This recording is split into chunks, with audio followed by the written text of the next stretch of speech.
Gold, trusted gold buyers. మీరు తాకట్టు పెట్టిన బంగారాన్ని విడిపించి ఈ రోజు ఉన్న మార్కెట్ ధరకు కొనబడను.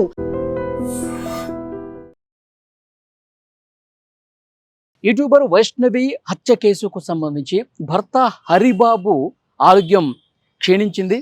ఆయన జగిత్యాల జైల్లో ఉండగా తనకి వాంతులు విరేచనాలు అవడంతో బాగా నీరసించిపోయినటువంటి నేపథ్యంలో జగిత్యాల ఆసుపత్రికి అతన్ని తీసుకొచ్చారు. సో ట్రీట్మెంట్ జరుగుతున్నప్పుడు హరిబాబు కొన్ని షాకింగ్ మాటలు మాట్లాడిన పరిస్థితి ఉంది.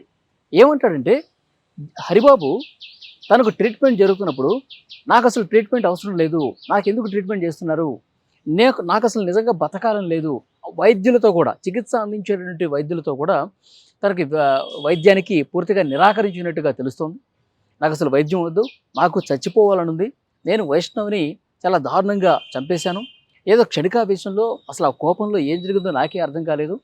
ఇప్పుడు నేను బయటకు వస్తే నన్ను చంపడానికి అన్నలు సిద్ధంగా ఉంటారు, నాకు నిజంగా అసలు బతకాలని కూడా లేదు, ఎందుకు నాకు ట్రీట్మెంట్ చేస్తూ ఉన్నారు, ఎందుకు నాకు ఇప్పుడు ఈ చికిత్స అందించి నన్ను ఎందుకు బతికిస్తాలనుకుంటున్నారు, నాకు అసలు బతకాలని లేదు, నేను అన్నం కూడా తినను, నేను మంచినీళ్ళు కూడా తాగను.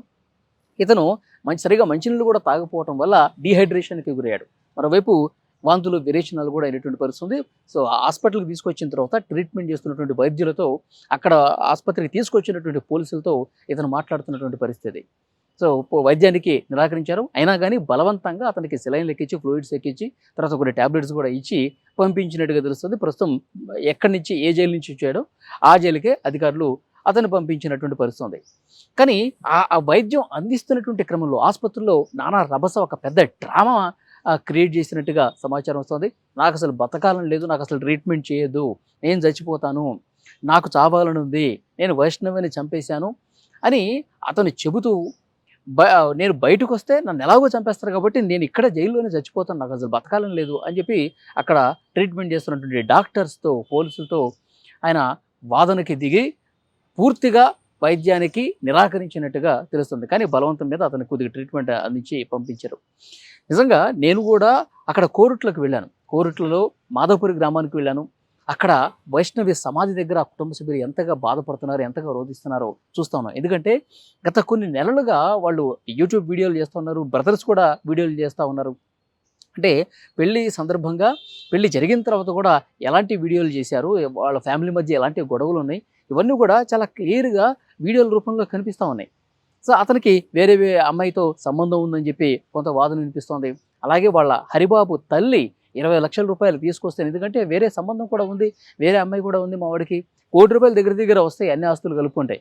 ఇప్పుడు నువ్వు 20 లక్షల రూపాయలు వైష్ణవి నువ్వు తీసుకొస్తేనే మా ఇంటికి వస్తావు, లేకపోతే ఈ పెళ్లి పెటాకలు అయిపోతుందని చెప్పి ఈ విధంగా బెదిరించి నానా బూతులు తిట్టి కాల్ రికార్డింగ్స్ కూడా మధ్యలో బయటకు వచ్చినటువంటి పరిస్థితి ఉంది.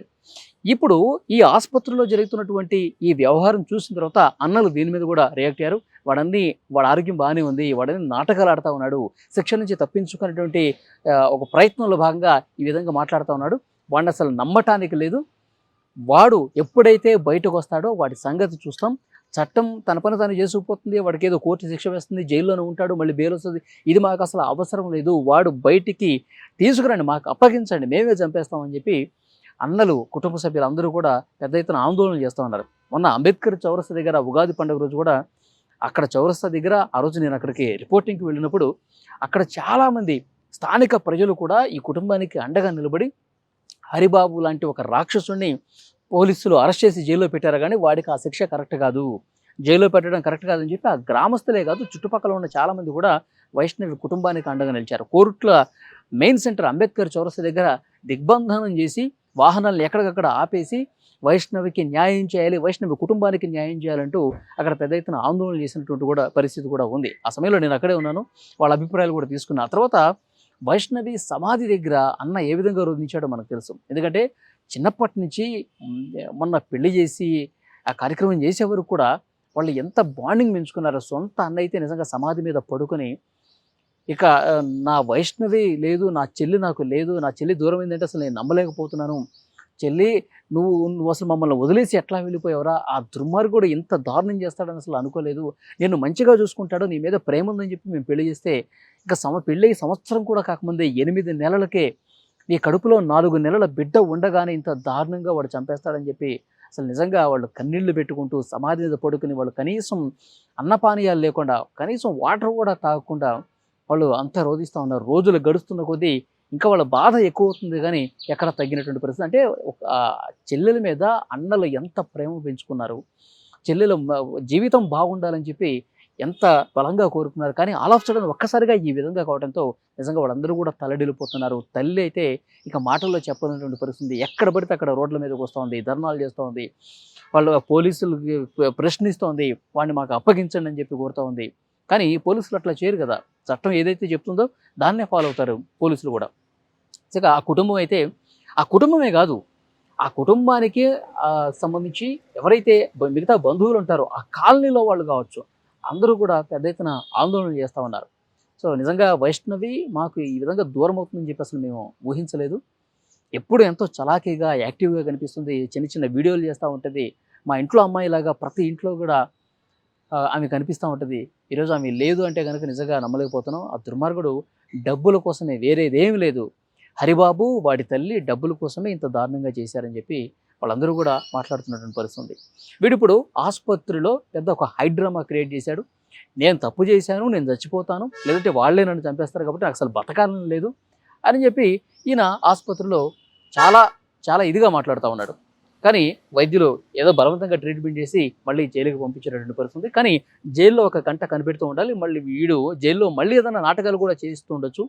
జైల్లో వైష్ణవిని నేను చంపేశాను కాబట్టి నన్ను కూడా ఇక్కడ ఏదో ఉరిశిక్ష చేస్తారు, లేకపోతే పోలీసులు చంపేస్తారని చెప్పి ఇక్కడ కూడా ఏదైనా హైడ్రామా క్రియేట్ చేసి కాబట్టి అక్కడ జైల్లో ఉన్నటువంటి అధికారులు కూడా హరిబాబుని ఒక కంట కనిపెడుతూ ఉండాలి అని అక్కడ జైల్లో స్థానికంగా ఇన్స్ట్రక్షన్స్ ఇచ్చినట్టుగా తెలుస్తోంది.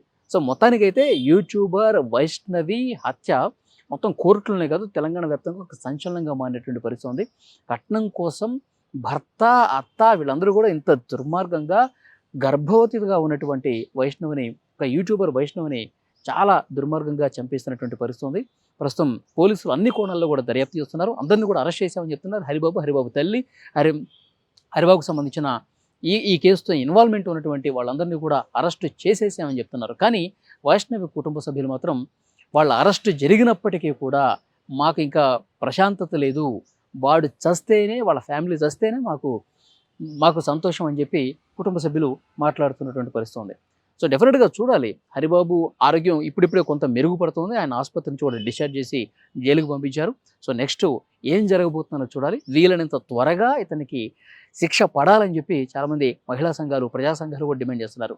ఆడపిల్ల మీద ఇంత దుర్మార్గంగా, రాక్షసంగా ప్రవర్తించడానికి భయపడే విధంగా కఠినంగా శిక్షించాలి. ఎప్పుడో సంవత్సరాల తరబడి కాదు, వెంటనే ఒక నెల రోజుల్లోపే వీడికి కఠినంగా శిక్ష వేయాలి. అది కూడా ఉరి శిక్ష ఇస్తేనే కరెక్ట్ అని చెప్పి చాలామంది ప్రజా సంఘాల నేతలు కూడా మాట్లాడుతున్నటువంటి పరిస్థితి. ఆసుపత్రులు అయితే ఒక పెద్ద డ్రామా అయితే నడిపించినటువంటి పరిస్థితి. సో చూడాలి ఫర్దర్గా ఇంకా ఎలాంటి విషయాలు ఈ కేసుకు సంబంధించి బయటకు వస్తాయన్నది. ఈ వీడియో మీద తప్పకుండా మీ అభిప్రాయాన్ని కూడా కామెంట్ రూపంలో తెలియజేయండి.